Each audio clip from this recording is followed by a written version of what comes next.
દક્ષુ કીધું કાકા તબલો વગાડતા આવડા તબલો લાવ્યા બતાવો છે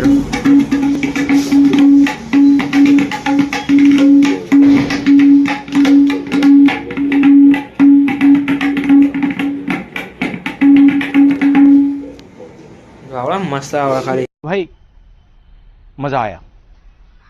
और मैं ये जो मजा है हिंदुस्तान के हर व्यक्ति को बीजो एक ज है हाँ एक ज है બે લઈને બાંધ હો બુડા આ રિપેરિંગ કરાવવા 2 કલાક જ આવ્યો છે એવું रिपेयरिंग करा બીજું કાલ બાદ લેતા તો ફરીથી આપણે વિડીયો બનાવીએ